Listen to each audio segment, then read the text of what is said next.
Туно мог предсказывать будущее и даже вступать в борьбу с божествами. Рассказывают, как в одной деревне кудесник сразился с самим Кереметом и заставил его отказаться от непомерных жертв. Покровителем Туно считался Инмар или Инмар-Кылчин, воплощение и неба, и земли. Рассказывают, что Верховный Бог является ночью к тому, кого он назначает быть Туно, в сопровождении старого, уже просвещенного им кудесника. Он выводит ученика, играя на гуслях в поле или к огромному оврагу, к широким рекам, через которые натянуты струны. Туно должен проплясать на натянутых струнах и не упасть. Только тогда его можно считать прошедшим испытание. Мы выбрали это место случайно. Мы долго выбирали, с сыном вдвоем все это делали с Алексеем. Долго выбирали и пришли вот на эту поляну. Поляна нам очень понравилась. Мы еще не знали даже, что она место намоленное. Оказывается, вот здесь вверху была священная роща. В Удмуртии есть еще священная роща. Вот. Но ее вырубили в 1950 году. Нужны были земли для посадки в советское время. И вот ее решили убрать. И на самом деле ее убрали. И председатель умирает в этот же день, когда убрали рощу. Тракторист утонул через неделю. И все, кто принимал участие в ликвидации этой рощи, до сих пор вот эти семьи, они все еще страдают, рассчитываются за их предков. И на самом деле намоленных мест в Удмуртии очень много. Даже вот местные рассказывают, вот есть места, им дают для вырубки лес, но они туда не ходят. Говорят, ты нам дай подальше, далеко, но в этих местах мы вырубать не будем. Они тоже это почитают, они это уважают. Может, в какой-то степени остерегаются даже.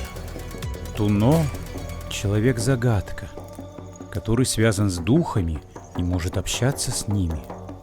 Понятие Туно ассоциируют с шаманизмом, однако это не совсем шаман. Слово туно, тунаны, то есть это человек знающий, ведающий и предсказывающий. В таком случае получается, что туно обладает в удмуртской практике религиозной теми знаниями, которые позволяют ему видеть нечто большее, чувствовать, знать нечто большее, чем обычный человек. Конечно, у многих народов есть такое представление о людях, которые с божествами общаются напрямую. И часто их называют шаманами. Но если мы будем интерпретировать это с точки зрения научной, то институт шаманизма как такового у удмуртов не сложился.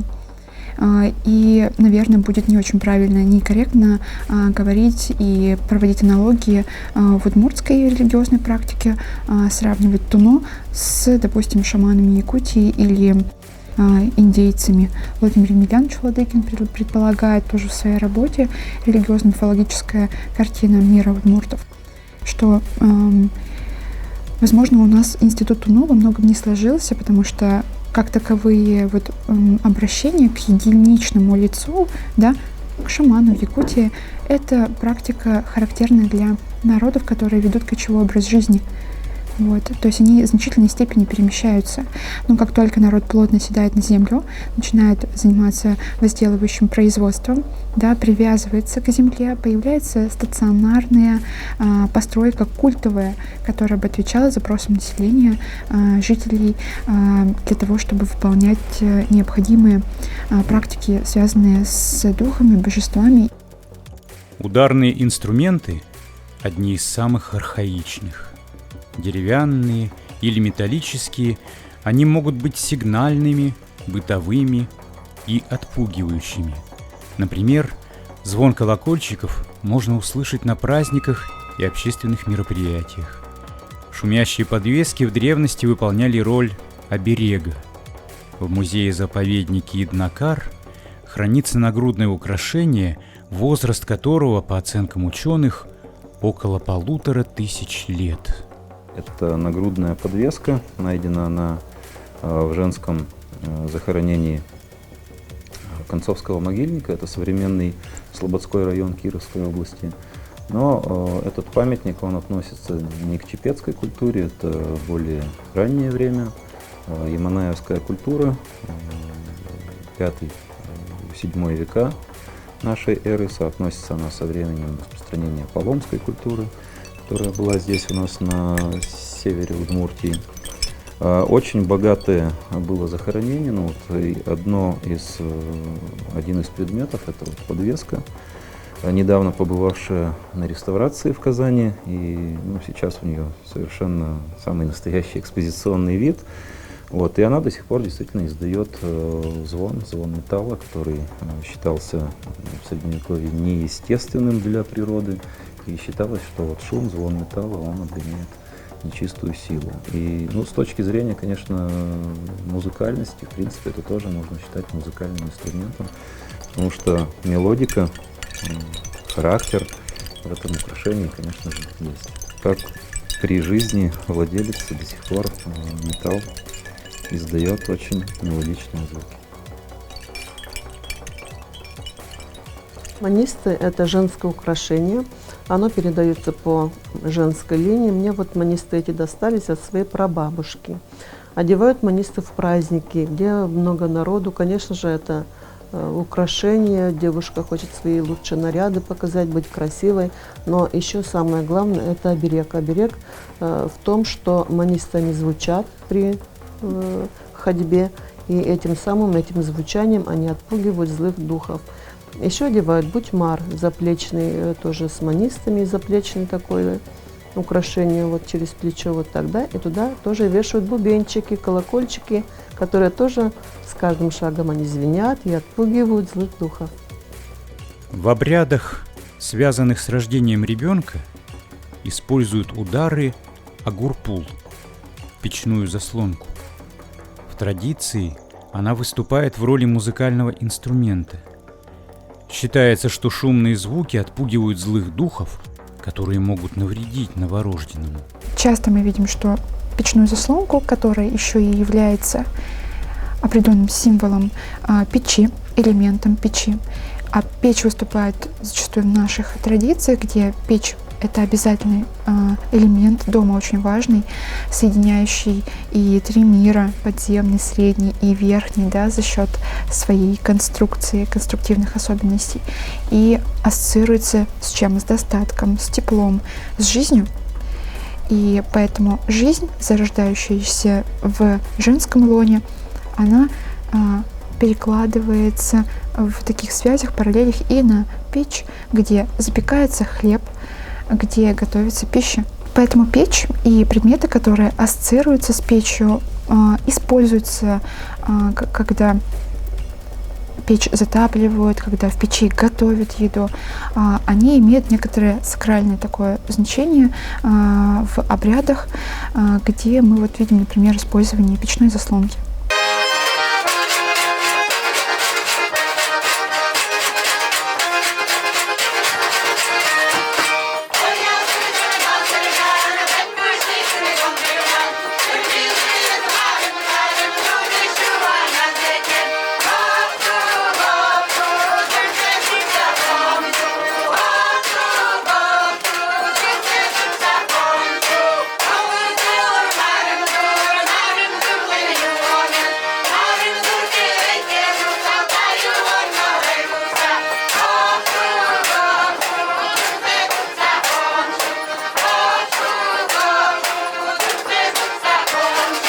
Родился ребенок, ему исполнилось 40 дней с рождения, и тогда до 40 дней ребенка старались никому не показывать, боялись глаза, но все равно первую свадьбу нужно провести, и поэтому, чтобы не было на ребенка никакого сглаза, чтобы отогнать злых духов, все плохое отогнать из дома, играли вот печной заслонкой. А танцуют на печной заслонке, показывают. Бабушка играет в печную заслонку, бросает печную заслонку, танцует на нем. Это означает, она показывает свою радость рождения внука. На печной заслонке играют в день первой свадьбы, Нуны Чуан. В этом случае слово «свадьба» имеет более глубокое значение, чем просто «женитьба». В современном представлении о традиционных обрядах и понимании жизненного цикла у удмуртов насчитывается 3 свадьбы. Первая свадьба – это Нунышуан, вторая свадьба – это Шуан, и третья свадьба – это Йырпыт-Шутон. Первая свадьба ассоциируется с венчанием, обретением некоторых связей общественных, да, новых, души человека, которая пришла в этот мир, и обретение некоторой связи ее с материальным воплощением, да, со своим телом. Это когда ребенок появляется в этот мир и начинает свою жизнь. Это первый момент. Второй момент – это свадьба, Шуан, когда человек находит свою вторую половину. То есть новое обретение социального статуса.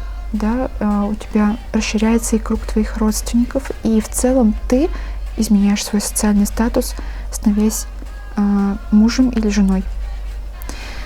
И последняя свадьба – это Йырпыт-Шутон, то есть отдавание головы и ног жертвенного животного в честь умершего. То есть это последний обряд, в рамках которого прощаются люди, родственники с умершим человеком.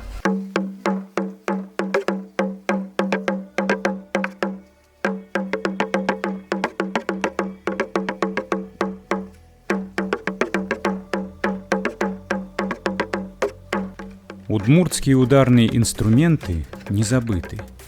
Мастера есть в разных районах республики.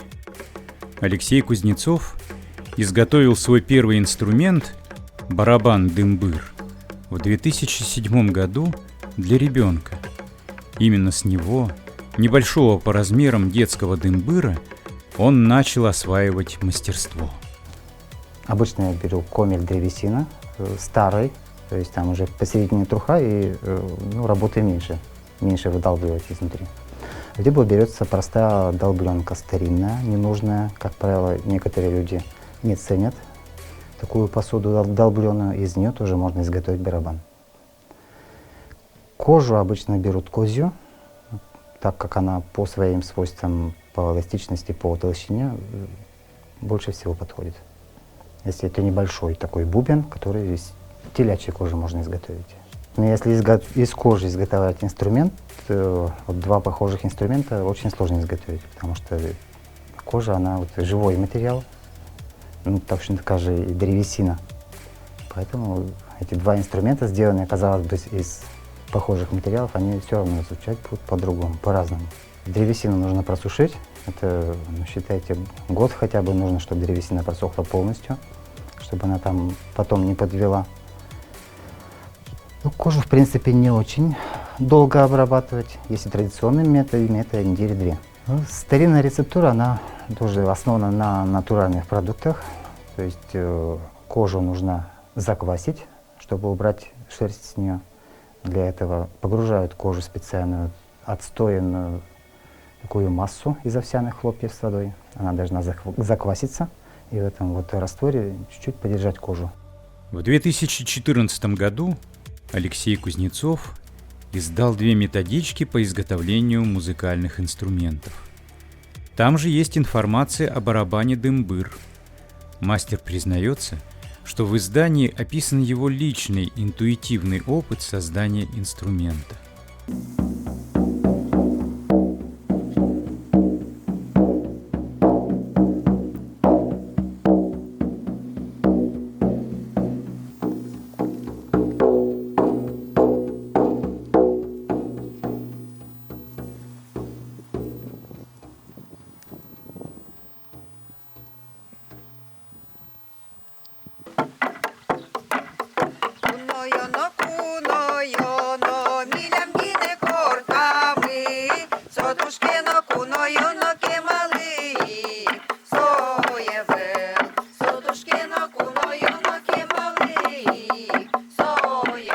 Один из самых ярких и самобытных музыкальных инструментов удмуртов – тангыра. Название происходит от звукоподражания «тангыр». предмет, издающий звуки. Ее устанавливали на улице. Бревна или доски подвешивали на открытом пространстве, чтобы звук был громким и далеко распространялся.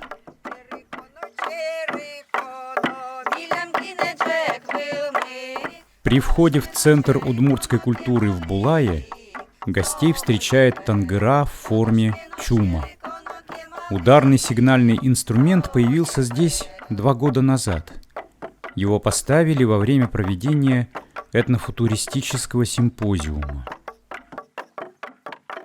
До сих пор даже имеет место быть, потому что в деревнях, как правило, есть, да, обязательное место, где до сих пор металлическое приспособление для создания звука, своего рода сигнализация, да, о том, что произошел пожар.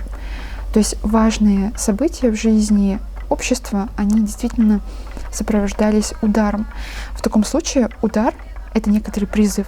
Удар — это некоторая попытка встрепенуть человека, его привести во внимание.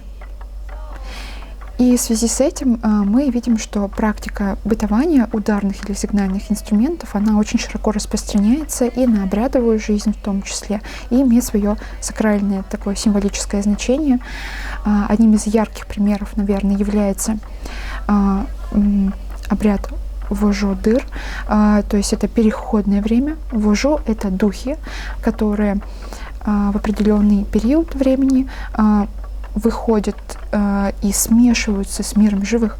И для того, чтобы их прогнать, для того, чтобы восстановить вот эту границу между миром духов и миром живых людей, используются, как правило, именно старые ударные инструменты или часто просто подсобные предметы, которые можно было бы использовать для извлечения ударного звука. Духов этих провожают всей деревней, стуча по углам дома, по бревнам, по окошкам у дверей, для того, чтобы из всех уголков этих духов прогнать.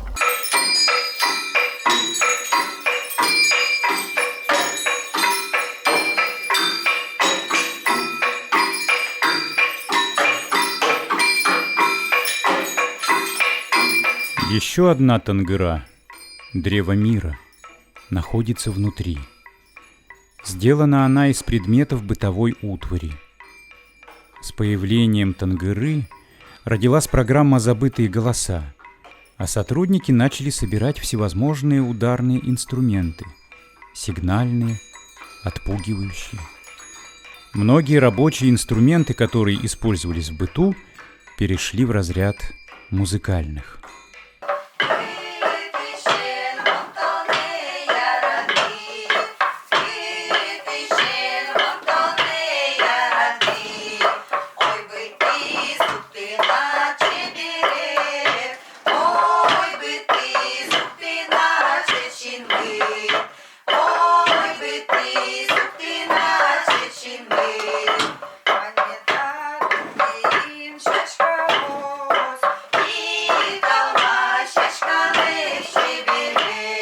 Такой инструмент называется рубель. Предназначение у него было для того, чтобы проглаживать белье. Мокрое белье наматывали на валик и вот проглаживали. С помощью вот таких рубчиков выходила и лишняя грязь, и поэтому существует даже пословица такая: не мытьем, так катанием. Но вот сейчас используется он в фольклорных коллективах такой инструмент, а еще удмурты ходили во время ряжения с шумелками, с погремушками и тоже очень активно его использовали. А вот такие инструменты, как колотушка сторожа, ведь ходили по ночам сторожа по селению, прежде всего людей предупреждая, что опасности нигде нет, да? Крыши соломенные были, и возможные пожары были. Вот уже жители знали, что если спишь, если колотушка звучит, значит все в порядке. Еще один инструмент – круговая трещотка. По-удмуртски – такыртон. С виду детская игрушка, а на деле отпугивающий инструмент. В старину с ним ходили по засеянным полям, отгоняя птиц и диких животных.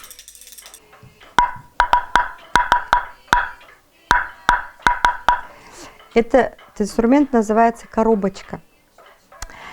И прародитель этого инструмента – африканский инструмент, щелевой барабан. Потому что здесь вот есть щель такая, да, поэтому звучание не глухое, а звонкое. А в Африке щелевой барабан изготавливали из целого бревна. То есть имел несколько отсеков, и несколько людей одновременно выполняли какой-то ритм. Тоже был сигнальным ударным инструментом.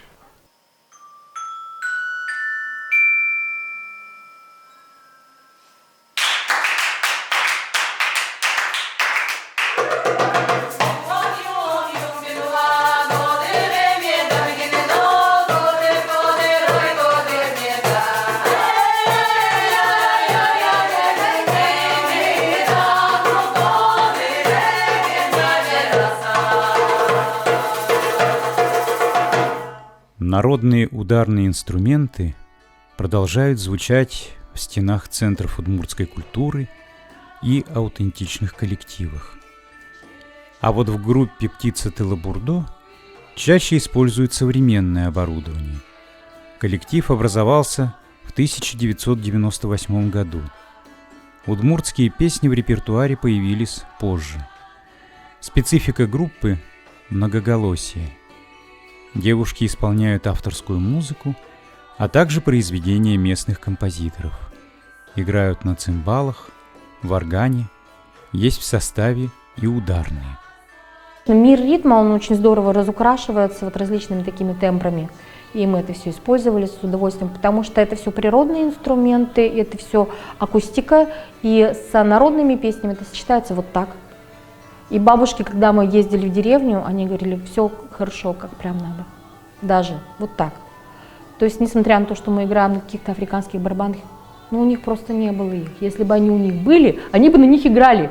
А у них не было их, поэтому они играли на том, что у них под рукой. Будь то доска разделочная или стиральные ложки, там, чугунки, все что угодно.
Для меня важна все-таки миссия – это исполнять ту музыку, которая родилась здесь, на земле, на нашей. Будь то удмуртская народная музыка, имеется в виду фольклор, да, какой-то, переводить уже его в этнический жанр, либо музыку наших местных авторов, потому что они у нас чудесные и великолепные. Они у нас ни на кого не похожи, это точно.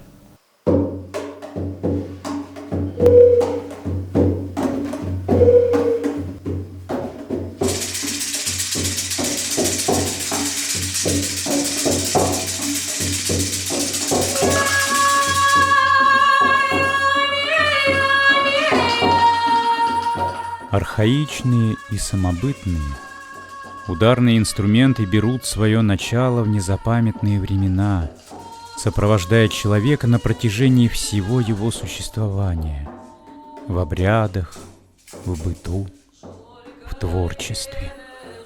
Удар — это ритм. Ритм — это жизнь.